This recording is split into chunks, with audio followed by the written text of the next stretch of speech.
अस्सलाम वालेकुम dear students. आज हम पढ़ेंगे 9th क्लास की केमिस्ट्री यूनिट नंबर 1, उसका लेक्चर नंबर 5 डिस्कस करेंगे। तो आज का हमारा पहला लॉन्ग क्वेश्चन है कंपाउंड और मिक्सचर। इसमें डिफरेंस पढ़ेंगे हम लोग और इस चैप्टर का सबसे ज़्यादा इंपॉर्टेंट लॉन्ग क्वेश्चन है और हर साल तकरीबन ये रिपीट होता रहता है। तो इसके 7 डिफरेंस है जो कि आपने अच्छे तरीके से याद करना है। तो सबसे पहला हमारा डिफरेंस क्या है? It is form by chemical combination of atoms of the element. किसी भी एलिमेंट के अंदर एटम्स जो होते हैं वो जब केमिकली आपस में मिलते हैं, ठीक है, तो उससे क्या बनता है? कंपाउंड बनता है। मिक्सचर की बात की जाए तो इसमें क्या होता है? कोई भी सब्सटेंस जब आपस में सिंपली क्या होते हैं, इंटरमिक्स होते हैं, उसे हम क्या बोलते हैं? मिक्सचर बोलते हैं। Second, the constituent loss their identity. Constituent बोलते हैं हिस्सों को, उसकी जो शनाख्त होती है वो क्या हो जाती है? उसकी शनाख्त, उसके हिस्सों की वो खत्म हो जाती है। फॉर्म अ न्यू सब्सटेंस, और एक क्या बनेगा? नया सब्सटेंस बनेगा। जब केमिकली कॉम्बिनेशन होती है तो एक नई चीज बनती है। Form a new substance having entirely different properties from that. तो उसकी जो पहली वाली खुसूसियात होती है वो उससे जो नया कंपाउंड बनता है उससे मुकम्मल तौर पर क्या होता है? मुख्तलिफ होता है। जबकि मिक्सचर का देखा जाए तो मिक्सचर की बात करें तो mixture show the properties of the constituent, मतलब उसके जो हिस्से हैं उसके अंदर जो चीज आप लोगों ने मिक्स की थी सेम उसी जैसी ही प्रॉपर्टीज को क्या करेगा? वो शो करेगा।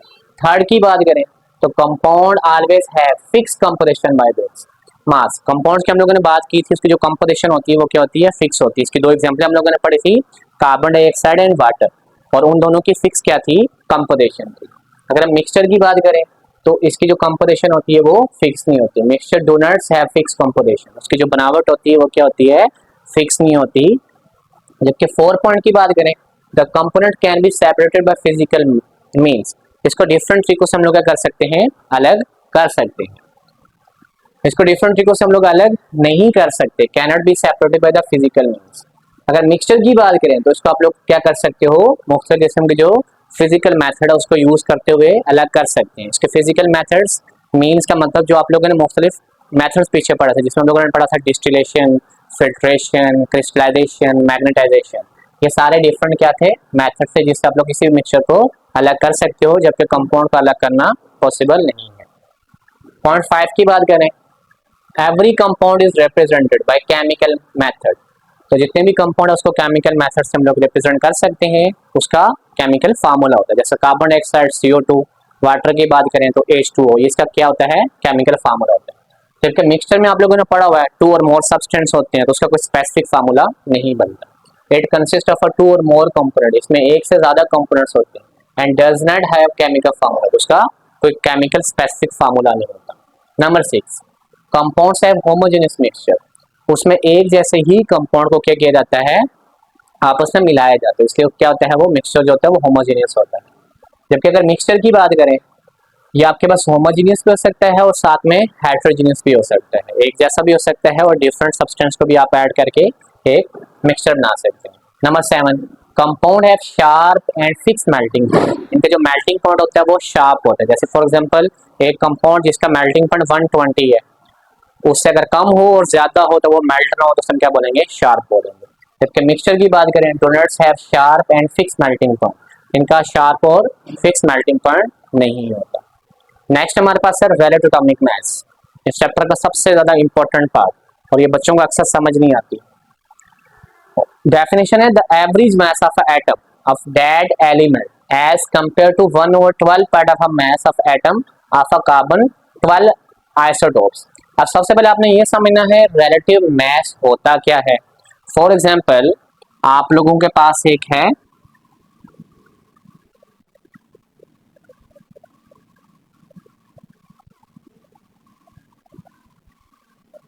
या आप लोगों ने एक तराजू लिया, इसमें हम लोग फॉर एग्जांपल 1 kg कोई भी आप लोग ले रहे हो, फ्रूट्स ले रहे हो, एप्पल ले रहे हो, ठीक है, तो जो एप्पल का मैस होता है, ठीक है, और दूसरे हम लोग क्या लेते हैं? यहाँ पर वेट लेते हैं। तो इसका जो मैस है वो क्या कहलाएगा? रिलेटिव मैस कहलाएगा।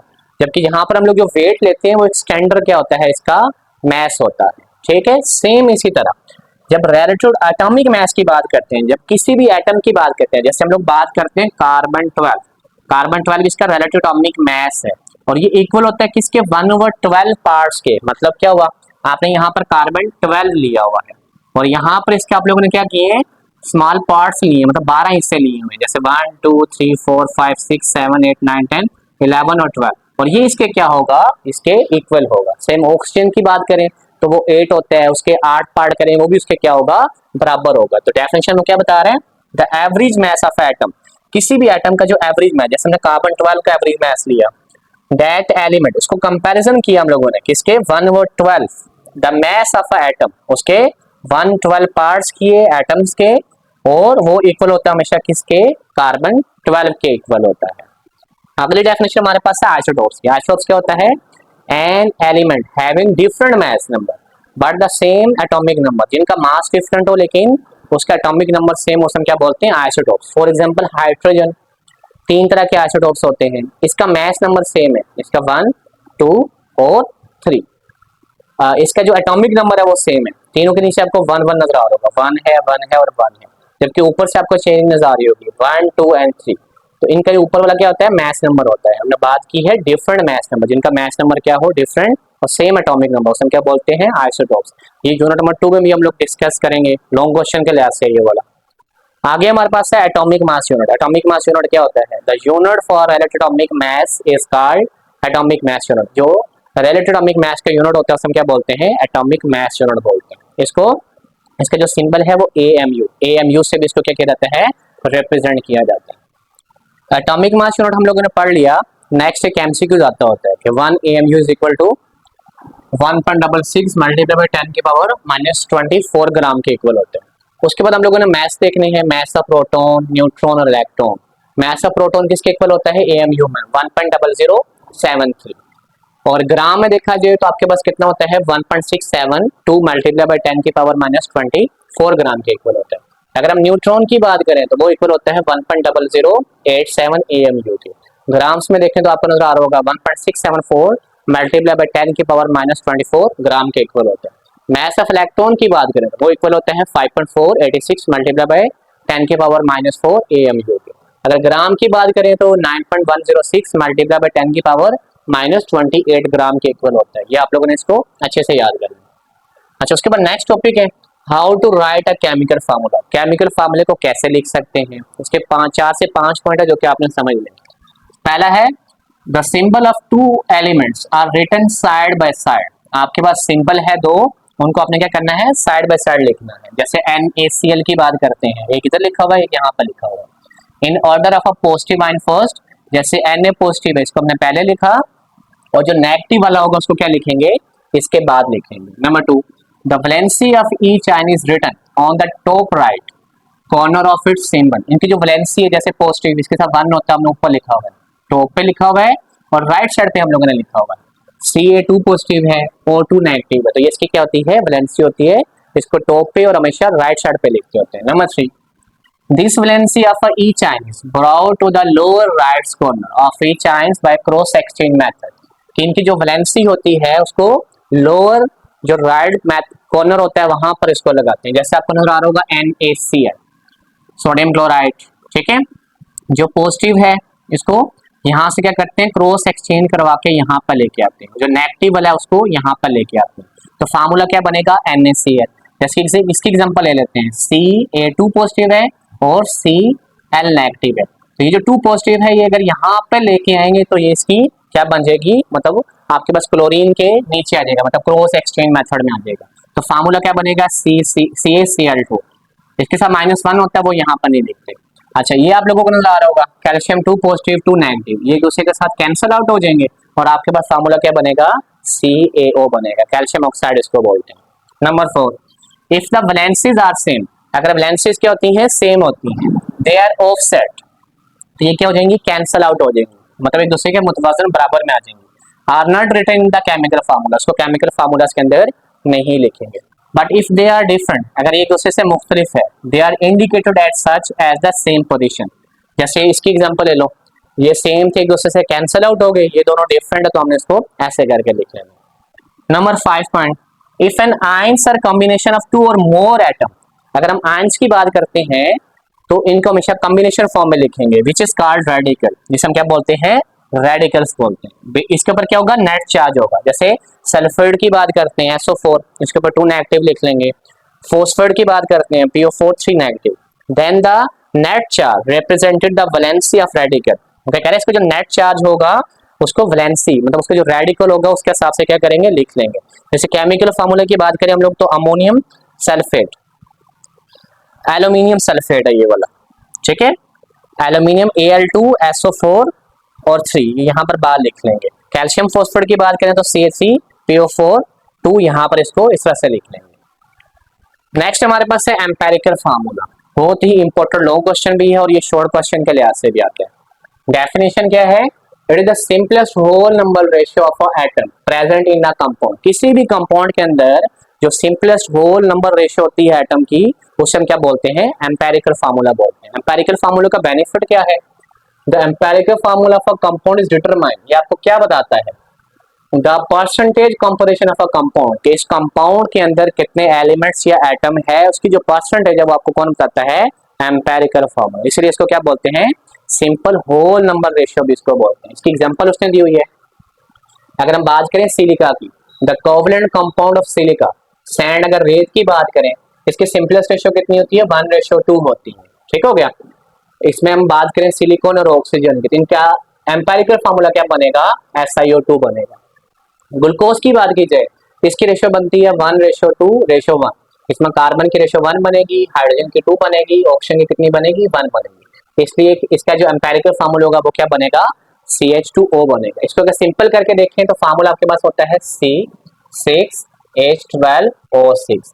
इसको डिवाइड करवा लेते हैं हम लोग 3 के ऊपर, 3 2 6, 3 4 12 एंड 3 2 6। तो रेशियो क्या बनेगी, 2:4:2। इसको मजीद सिंप्लीफाई करते हैं हम लोग, 2 के ऊपर डिवाइड करवाएंगे, ये यहाँ पर 1 आ जाएगा, यहाँ पर 2 आ जाएगा, 1 आ जाएगा, तो 1:2:1। तो ये आप लोगों को नजर आ रहा होगा 1:2:1। ये कार्बन की है, हाइड्रोजन की है, तो इसका एम्पेरिकल फार्मूला क्या बनेगा, CH2O बनेगा। नेक्स्ट उसने बताया हुआ आयनिक कंपाउंड के बारे में। इससे प्रीवियस टॉपिक में हम लोग डिटेल से पढ़ चुके हैं आयनिक कंपाउंड के बारे में।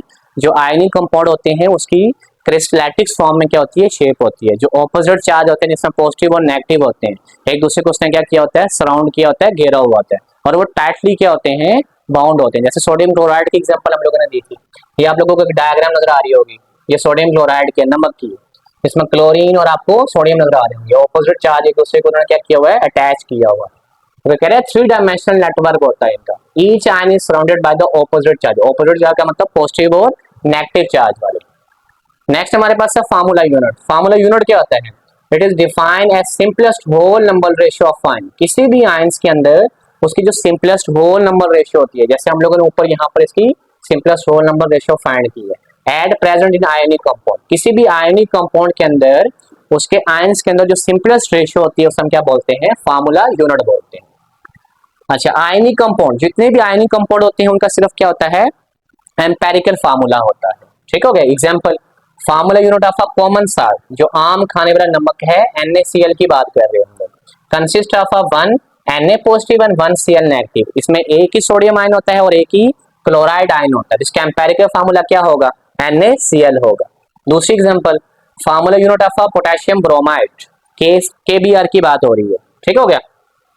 अगर हम KBr की बात करें, it's empirical formula is same. इसका जो एम्पेरिकल फार्मूला होगा वो क्या होगा, सेम होगा, उसको KBr से ही रिप्रेजेंट करेंगे हम लोग। नेक्स्ट हमारे पास है मॉलिक्यूलर फार्मूला। मॉलिक्यूलर फार्मूला क्या बताता है आपको, किसी भी कंपाउंड के अंदर या किसी भी एलिमेंट के अंदर उसकी जो आप कह सकते हो ओरिजिनल जो नंबर ऑफ एटम्स की क्वांटिटी होगी वो आपको कौन बताएगा, मॉलिक्यूलर फार्मूला बताएगा। या फिर ओरिजिनल नंबर ऑफ जो एटम्स होंगे किसी भी एलिमेंट्स के अंदर वो आपको कौन बताएगा, वो आपको मॉलिक्यूलर फार्मूला बताएगा। डेफिनेशन क्या है, molecular formula show actual number of atom of each element present in a compound. किसी कंपाउंड के अंदर जो एलिमेंट्स हैं उसके अंदर जो एटम्स है उसकी जो एक्चुअल क्वांटिटी है वो आपको कौन बताता है, मॉलिक्यूलर फार्मूला। जबकि एम्पेरिकल फार्मूला आपको क्या बताता है, सिंपलेस्ट रेशियो बताता है। अच्छा, इसका फार्मूला आपने याद करना है, molecular formula is equal to empirical formula और n की जो वैल्यू होती है 1 2 3 एंड सो ऑन। इसकी एग्जांपल आपने याद रखनी है, C6H6 बेंजीन का फार्मूला है, ग्लूकोज का C6H12O6, ठीक है। इसके साथ साथ आप लोगों ने बॉक्स नीचे बना हुआ है वो आप लोगों ने याद रखना है। शॉर्ट क्वेश्चन में आए तो एम्पेरिकल और मॉलिक्यूलर फार्मूला की डेफिनेशन और ये बॉक्स में से एग्जांपल करनी है। जैसे ग्लूकोज का एम्पेरिकल फार्मूला क्या होता है, CH2 होता है और इसका मॉलिक्यूलर फार्मूला होगा C6H12O6 होगा। बेंजीन का लिखा होगा, बेंजीन का जो मॉलिक्यूलर फार्मूला होता है वो C6H6 होता है, जबकि एम्पिरिकल फार्मूले की बात करें तो CH होता है। इसी के नीचे उसने बताया हुआ है कि कुछ ऐसे कंपाउंड होते हैं जिनका मॉलिक्यूलर और एम्पिरिकल फार्मूला क्या होता है, सेम होता है। इसकी एग्जांपल उसने दी हुई है वाटर की और HCl की। कौन से? सम कंपाउंड है same empirical and molecular formula. कुछ ऐसे कंपाउंड है जिनका मॉलिक्यूलर और एम्पिरिकल फार्मूला क्या होता है, सेम होता है। For example H2O water and HCl।